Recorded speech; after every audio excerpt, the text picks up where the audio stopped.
राजधानी दिल्ली के कांग्रेस कार्यालय में झारखंड विधानसभा चुनाव को लेकर कार्यकर्ताओं की बैठक आयोजित की गई, जहां सीडब्ल्यूसी की बैठक के दौरान सीटों पर प्रत्याशियों के नाम को लेकर मंथन भी किया गया। इस दौरान बैठक में राहुल गांधी से लेकर सोनिया गांधी सब मौजूद रहे। इस सिलसिले में एवन टीवी संवाददाता सौम्या मिश्रा ने झारखंड से सांसद सुखदेव भगत सिंह से खास बातचीत की और साथ ही कांग्रेस के राष्ट्रीय प्रवक्ता आलोक शर्मा से भी उनके विचार जाने। इस वक्त हमारे साथ कांग्रेस सांसद सुखदेव भगत जी हैं, उनसे बातचीत करेंगे। सर, झारखंड को लेकर के आज बैठक होनी है, किन मुद्दों पर आज चर्चा? निश्चित रूप से आपको पता होगा कि महाराष्ट्र और झारखंड में चुनाव है और झारखंड में 2 फेज में चुनाव है, 13 और 20 को।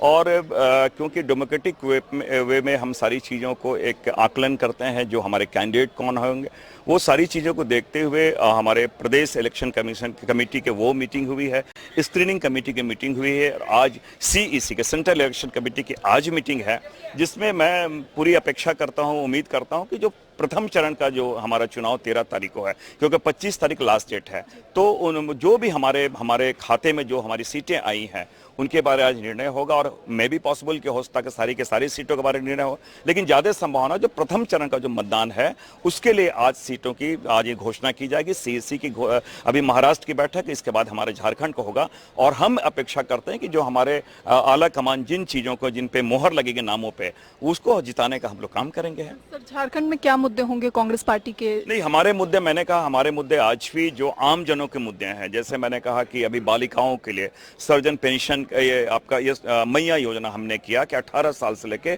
49 ईयर्स तक का 50 ईयर्स से एबव जो है वो हम सर्जन पेंशन की बात करें, ज्योतिबा फुले हम उसके लोगों के स्कॉलरशिप की बात करें, गुरुजी क्रेडिट कार्ड की बात करें, जो अगर अब्रोड जो बाहर पढ़ने जा रहे हैं उनके लिए जयपाल से मरंगम के जयपाल से वो स्कॉलरशिप हम दे रहे हैं, वो भी 100% स्कॉलरशिप। तो हमारे मुद्दे जनता से जुड़े हुए मुद्दे वो हमारे मुद्दे हैं। भारतीय जनता पार्टी के मुद्दे वो मैं समझता हूं कि वो एक सोडा वाटर की तरह जो जज्बाती मुद्दे जिसे कहा, और उनके मुद्दे गाय गोबर, मैं समझता हूं गाय होगा, गोबर होगा, हिंदू होगा, मुसलमान होगा, कब्रिस्तान होगा, पाकिस्तान, उनके मुद्दे कुछ इस प्रकार के होते हैं। बीजेपी साफ तौर पे जो है वो आदिवासियों के प्रति प्रेम दिखा रही है, उन्होंने एनआरसी लागू करने की बात कही है। मैं आपको बता दूं कि बीजेपी को कितना प्रेम है। पहली बात हो, जो आदिवासी जो यहाँ के मूल निवासी जो लगातार जिनके बारे आदरणीय राहुल गांधी जी ने कहा कि यहाँ के मूल निवासी आदिवासी है, वो शब्दों का वर्ग क्या प्रयोग करें, आदिवासी नहीं बनवासी। पहली बात एक। दूसरी बात, अगर वो उन्हें बनवासी करिए और उनकी जो चिर परिचित मांग है, एक तरफ तो आप पशुओं की गणना करते हैं, आप देखेंगे बालू की बाघ की गणना कर रहे हैं, हाथियों की गणना कर रहे हैं, लेकिन जब जनगणना कॉलम में अगर आदिवासी जो प्रकृति के पुजारी हैं, वो अपने बारे बोले कि हम सरना धर्म के मानने वाले हैं, हम प्रकृति के पुजारी हैं, तो उसके बारे ये मौन धारण करते हैं। तो इनकी बातें, मैं ये जरूर कहना चाहूँगा कि भारतीय जनता पार्टी की कथनी और करनी में बहुत ज़्यादा अंतर है और इन चीज़ों को यहाँ की झारखंड की जनता समझती है और कितना उनको आदिवासी प्रेम है, झारखंड से कितना प्रेम है, वो भली भांति जानती है। और एक बात मैं और कहना चाहूँगा, ये आज का नहीं, हमारे रॉयल्टी के 1,36,000 करोड़ रुपया केंद्र ने दबा के रखा है। सुप्रीम कोर्ट ने, माननीय सर्वोच्च न्यायालय ने भी कहा कि ये भुगतान अब कर दो, लेकिन ये भुगतान नहीं करें। मैं तो हेमंत बिस्वा शर्मा जी, शिवराज चौहान जी से मैं अपील करता हूं, मैं उनसे कहता हूं कि आप मोदी जी से पैसे हमें दिलाओ, क्योंकि इससे हम बहुत सारे जो आधारभूत संरचना है वो हम निर्माण कर सकते हैं और बहुत सारी हमारी योजना है, कल्याणकारी योजना जिनको हम कर सकते हैं, तो इसके बारे तो मौन धारण करते हैं। तो मैं ये जरूर कहता हूँ कि हाथी के दांत खाने और दिखलाने के कुछ और हैं। बांग्लादेशी घुसपैठियों का बार बार मुद्दा उठाते हैं, क्या उसका विधानसभा में कोई? मैं एक बात कहना चाहूंगा, बॉर्डर सिक्योरिटी फोर्स किनके जिम्मे आता है? बॉर्डर में समझता हूं ये केंद्रीय गृह मंत्री जी के अंदर है।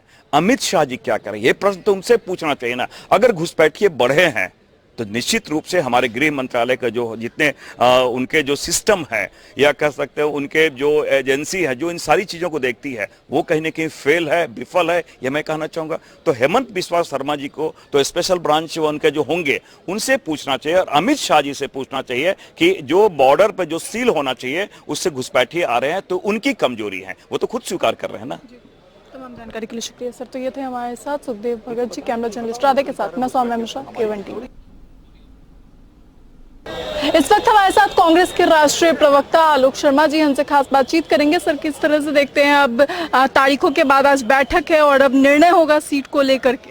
देखिए, आज सीईसी होने जा रही है, बहुत सी सीटें ली जाएंगी इसके अंदर, और मुझे लगता है कि जो भी स्क्रीनिंग कमेटी से नाम आए हैं उस पर एक विस्तृत चर्चा होगी और चर्चा के बाद नामों का ऐलान होगा।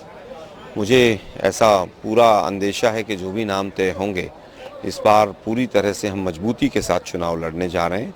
मजबूत जिताऊ उम्मीदवारों को कांग्रेस पार्टी टिकट देगी और हम विजयी होंगे। सर, इससे पहले भी हरियाणा में भी हमने देखा कि कितनी गंभीरता से सोच विचार के बाद टिकट का बंटवारा हुआ था, मगर फिर भी कहीं ना कहीं कमियां रह गई, जिसके कारण हरियाणा में साफ तौर पे कांग्रेस की स्थिति खराब हो। देखिए, हम हारे हैं तो जरूर कुछ ना कुछ कमियां हमारी भी रही होंगी, इस बात को नकार नहीं सकते हैं।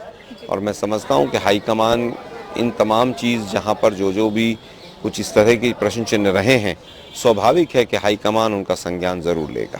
क्या यही कारण है कि राहुल गांधी ने तुरंत ही जो है वो इससे पहले भी बैठक की, खड़गे जी के यहाँ मुलाकात की उन्होंने सभी नेताओं से, और आज एक बार फिर बैठक? नहीं, देखिए, बैठक होना, खड़गे जी के यहाँ जाना, ये बैठकों का दौर, क्योंकि हर साल लगभग 5, 6, 7 राज्यों में चुनाव रहता है, वो चलता रहता है। लोकसभा से रिलेटेड भी है, बाई इलेक्शन है, कहीं लोकल बॉडी इलेक्शंस हैं, कहीं ऑर्गेनाइजेशन के विषय हैं, तो बातचीत का दौर चलता रहता है। लेकिन इस बार महाराष्ट्र और झारखंड में हम कोई कसर नहीं छोड़ेंगे। किन तैयारियों के साथ कांग्रेस महाराष्ट्र और झारखंड में उतरेगी? देखिए, दोनों राज्यों की परिस्थितियां अलग अलग हैं। महाराष्ट्र में एक चोरी की ही सरकार जो है वो बीजेपी चला रही है। हमें जिस तरह से महागठबंधन की सरकार थी, वहाँ पर जिस तरह से ईडी सीबीआई का तमाम दुरुपयोग करके वहाँ पर सरकार को गिराया गया, ये पूरे देश ने देखा है। तो मुझे लगता है कि वहाँ पर हम विपक्ष में हैं और झारखंड में इंडिया गठबंधन की सरकार में है। तो दोनों जगह अलग अलग रणनीति होगी कि विपक्ष के तौर पर और पक्ष के तौर पर क्या रहेगी, और दोनों में हम अलग अलग रणनीति के साथ राज्य में चुनाव लड़ेंगे, मजबूती से लड़ेंगे और सरकार बनेंगे। महाराष्ट्र में गठबंधन को लेकर सवाल उठ रहे हैं, उस पर कुछ? नहीं, ऐसा कुछ नहीं है। देखिए, इतना बड़ा राज्य है, हर पार्टी चाहती है कि उसको ज़्यादा से ज़्यादा कैंडिडेट मिले, और यही लोकतंत्र की खूबसूरती है। कहीं पर कोई विवाद नहीं है, मैक्सिमम सीटों पर सहमति बन चुकी है। कुछ थोड़ी बहुत हैं भी तो हाईकमान पर छोड़ दी जाती हैं।